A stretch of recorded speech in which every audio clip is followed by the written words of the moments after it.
We have a bit of a problem with our Pokemob system. Our Pokemob system, in case you don't remember, allows us to catch entities and apparently say things in chat.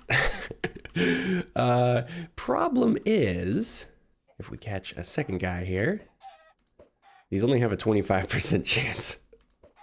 Stop running! Maybe we can come to an agreement. Look, it's nice and cozy in there. Oh, that's all he needed.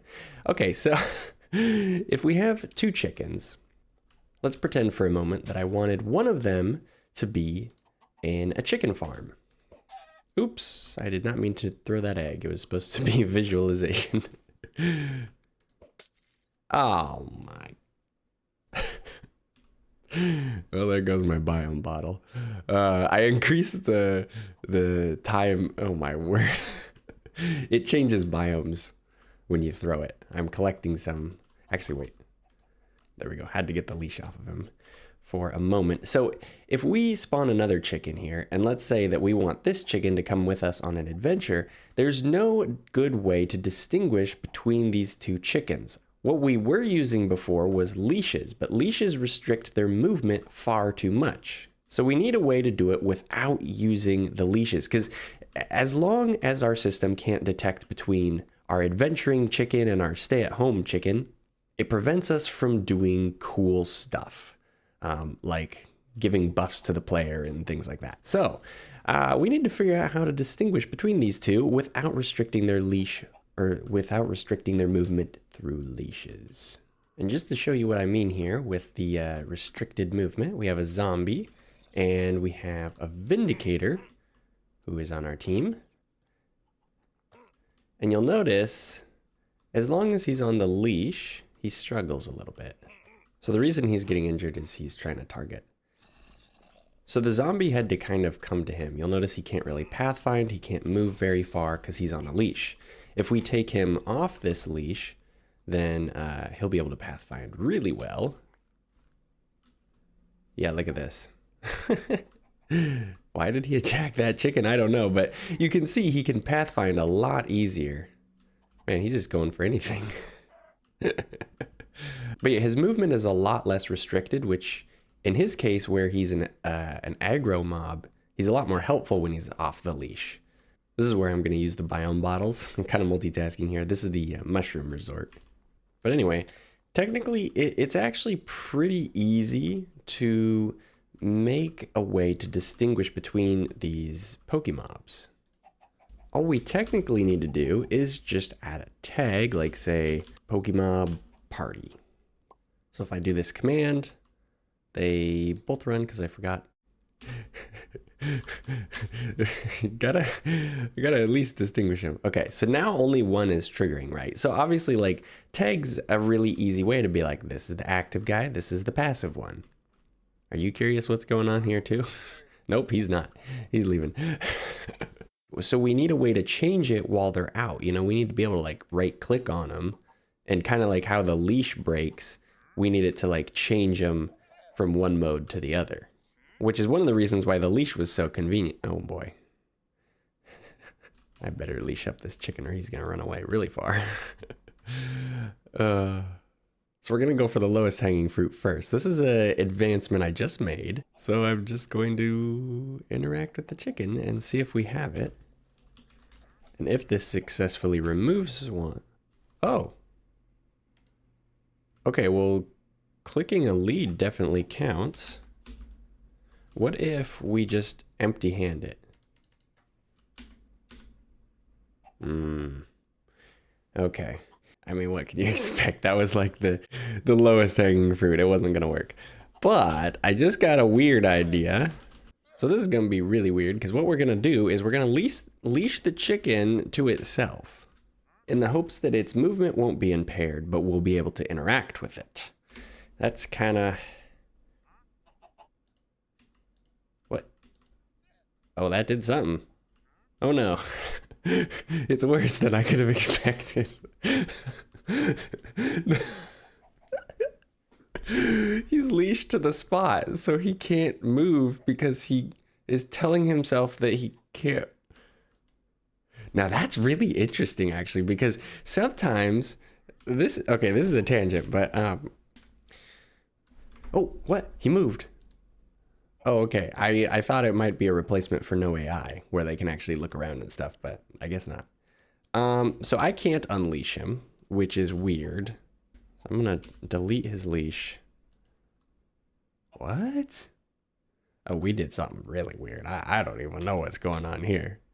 Let's look for the leash, not attribute, data. It's not here. He's leashed, but he's not leashed. What? Well, we made an unbreakable leash, or, well, not unbreakable, but... Oh. What? Oh, we did something really weird. Wait, so then, in this configuration, does the leash not mess with their AI?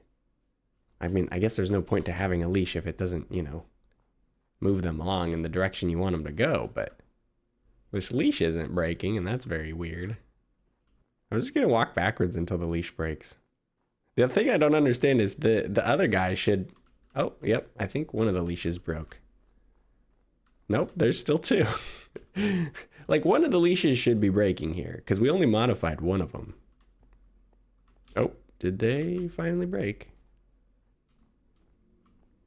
No, they just stopped loading. What is going on? I am so confused. This chicken doesn't have, like, he doesn't have a leash. Does this one have a leash? Like, what? Okay, so somehow they both glitched. I feel like we could use this. Like, this is very much a glitch, and so it's probably not a good thing to base a system on, but we can interact with them. Oh, ooh, ooh, ooh. Revoked advancement. Couldn't revoke advancement. Okay, so it's not counting as interacting. Well, that was the main goal of this, so if that doesn't work, then... I just resummoned this guy by putting him in a spawn egg and then popping him out again, and I managed to duplicate the bug, so I know how to make it work. If they're leashed and then you leash them to themselves, then the leash just gets really confused. And then it proceeds never to break. Oh, reloading breaks it, and I don't even get the leashes back. Yeah, that's what happens if you rely on a glitch. Things just will get broken. Okay, so we need a different solution. That, I mean, I kind of knew that, but now one thing I'm certain will work is if we summon an interaction entity. The problem is that it's going to create other problems for us, probably. So you can see the interaction entity sitting on top of it. Obviously, we can click this, and it will... Oh, the response thing isn't on. But yeah, it's storing our left click as well as our right click. So, I mean, that would work, but obviously, if we're trying to click the chicken, it's... Yeah, we're not even going to click the interaction entity. I thought there was a way to adjust the offset, but I guess not. So that's really not going to work. Because the thing is, like, let's say we wanted to kill the chicken for some reason. I'm pretty sure we can't do it through the interaction entity. Yeah. So that's just going to mess up all of our interacting for one moment, which is definitely not worth it. So that's not going to work. So mobs are clearly a problem. Maybe we can instead try...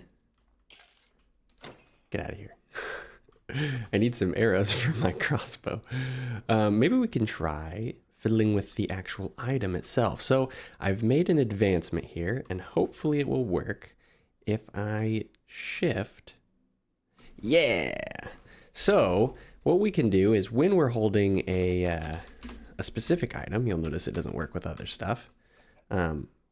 We can actually run some commands on this, although probably don't want it to run constantly like that, but one thing at a time. So we could potentially switch the spawn egg between follow mode or not follow mode. And then once it spawns in, it's kind of set. So you actually would have to catch it again if you want to change it. You know, it's not maybe perfect, but we'll roll with it for now. Okay, I'm running into some problems, but I think, yeah. All right, so we can actually swap the data there. The problem is if we look in here. Oh, yeah, that's what I was afraid of. So basically what's happening here is when we are setting this is an item modify thing, and you'll notice it sets components. Problem is, it doesn't merge components. So it literally deletes all of the chicken data and just puts in the Pokemob follow thing. That's useless to us.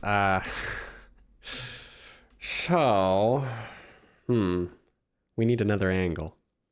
I'm being driven further and further away from what is intuitive and reasonable. But I need some string here. Hopefully we get at least 2. Nice. Now there might be ways to make this more intuitive, but for now, let's just see if this works. So I have a potential, wait a second. There we go. I have a potential advancement set up here, and it's supposed to trigger if I hook. Yes, it did trigger. Okay, there might be some hope for this method. Oh yeah, dodge all the bullets. Oh, he didn't hit me with a single one. Work on your aim. So let's just make sure this works on chickens. Yeah, okay. So the nice thing too is it's only triggering once. So the idea would be we would have some special fishing rod you can craft. Oh boy.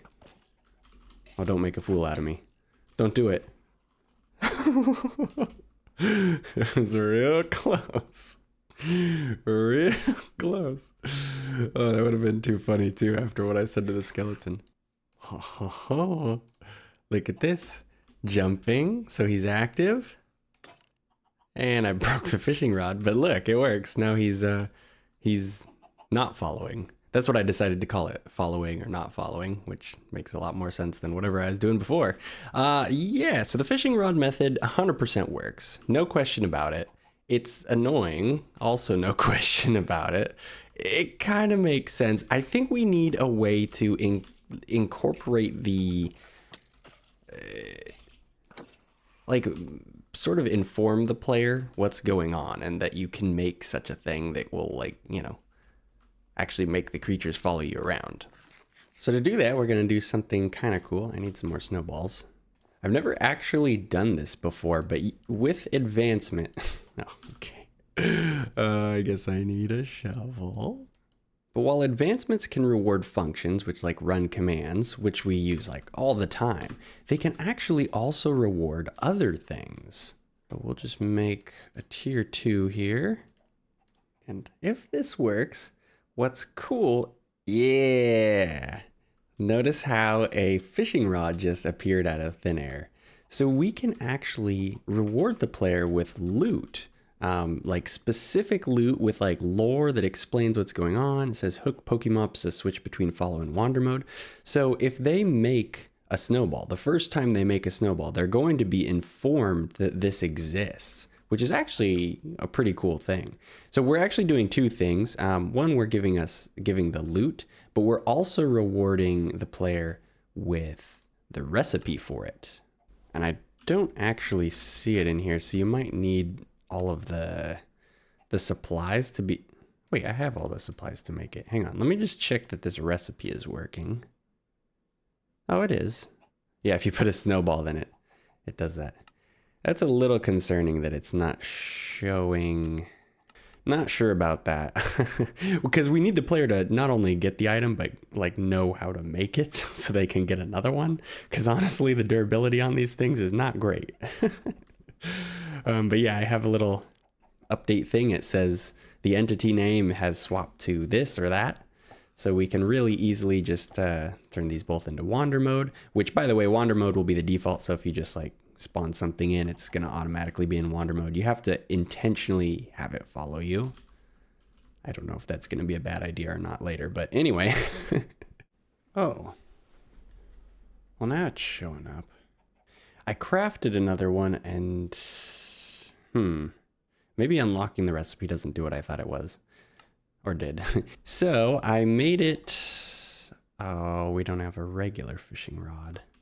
I'm not 100% sure if this will work, but I think this might... Ah! Okay, now we have a regular fishing rod. Oh, it removed the durability. That's a little cheaty, but... It's okay, we're only doing demonstration stuff. So, a regular fishing rod, you'll notice, does not trigger anything. And the special fishing rod does actually swap them. So, just a cool little tidbit there. But now we actually can distinguish between our active and passive. I need to start using the follow and wander thing.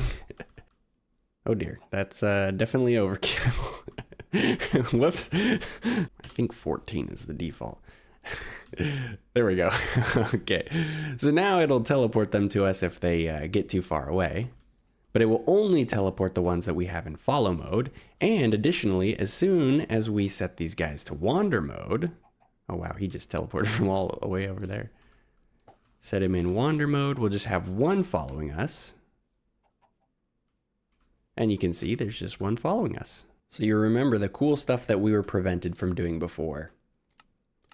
Well, now we can actually add effects. So basically what we can do here is if we have a chicken that is in follow mode, aka is adventuring with us, we can have that chicken apply various effects to us. So an analog would be like in Pal World, there's partner skills. And you can't take every single creature in the game with you. You have to pick like a limited amount, but of the ones that you pick, they will give you various benefits.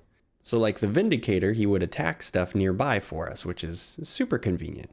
So what should we do for a chicken? A chicken that comes with us. What should a chicken allow us to do? I was thinking something that is very, very, very, very core to what a chicken does. So if we just push him off the edge, it won't be a problem for him. Slow falling. So what we could do is we could either apply some attributes or I don't know, something, but basically if we have a chicken adventuring with us, it'll like protect us from fall damage. So one way of doing that is we can use the effect and we can just give me slow falling for, I don't know, 3 seconds or something. So we could do it that way. There may also be an attribute, which I don't know which would be better, honestly, but let's take a look here. Fall damage multiplier. Oh no. Oh, get out of there. Okay. Chicken, help me.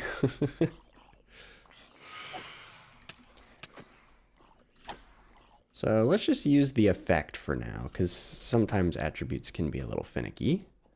I'll do 2 seconds for now, because sometimes 1 second looks really funky in the, oh, well, maybe they all look funky.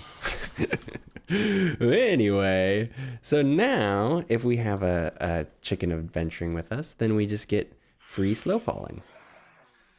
I kind of thought slow falling would be annoying because I have a spot in my base where it triggers and it's pretty annoying, but this is actually fun just running around a world with it. I had some issues when I was trying to run away from a skeleton because if you go into Elytra mode, you go extremely slow. Super dangerous. So it's probably good that the chicken isn't like the most overpowered one available. But I notice another issue here. It's really hard to tell which creatures are in my party and which ones aren't. So we're gonna try something here. Oh, this tag makes it so easy to track him.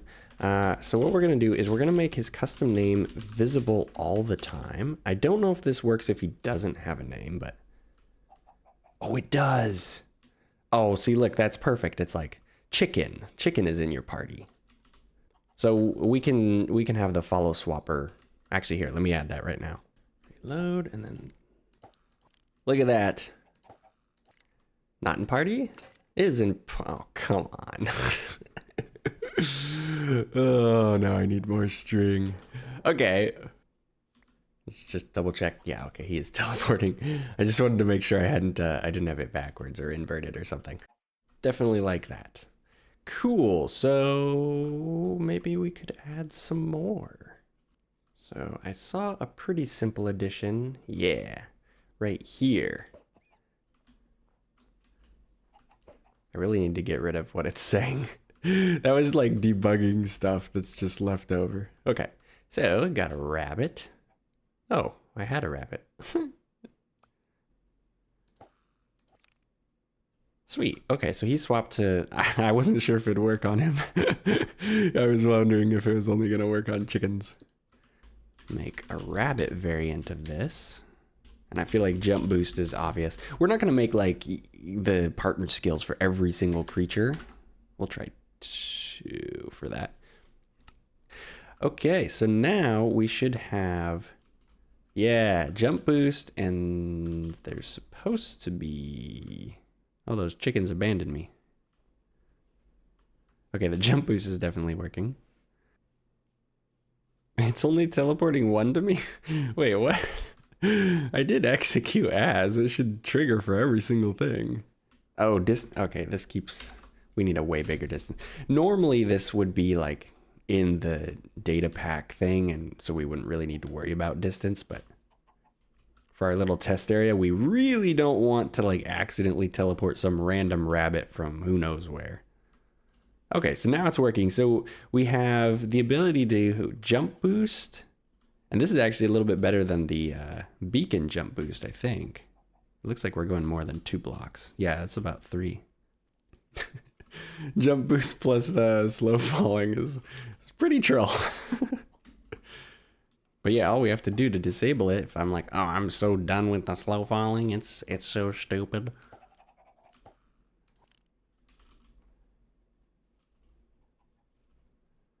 Look at that. Now we're back to regular falling. So it's really easy to swap between the two. You can see why we needed a way of distinguishing between like following versus wandering, you know, active party members versus not active. I'm really happy with this system. There's this opens up a lot of avenues. It's super cool. And now that it's getting night, we can actually try out the partner skill of the Vindicator without the need of leashes now. Got to make sure we swap him to be active. Oh, he's just going straight for the polar bear. Oh! I think we need a new team member. Oh, that was my last one. Oh no, he's upset. Uh-oh. Oh boy. I need protection!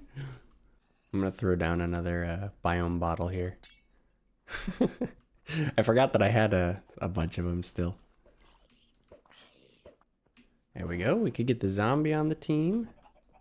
Ooh, I really do want this polar bear. He looks super strong. I'm pretty sure. Nuh-uh. We're on the same team. What? Okay, well, I guess we're not on the same team. I think I need some help, Mr. Zombie. No, fight the polar bear, not the other zombie. You know what? Here, take my sword. No, he didn't take it. Oh, maybe he can't pick up items. Well, that's weird. The creeper's trying to get me and the zombie's trying to get the creeper.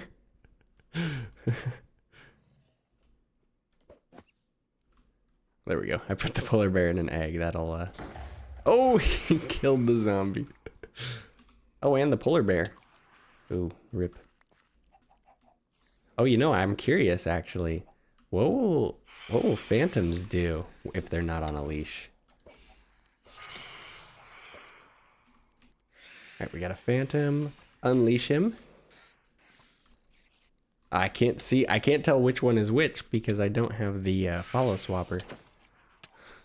This jump boost slow falling is actually kind of a fun combo. Guess who didn't have slow falling? Apparently the rabbit. Well, that's an interesting problem I hadn't thought about.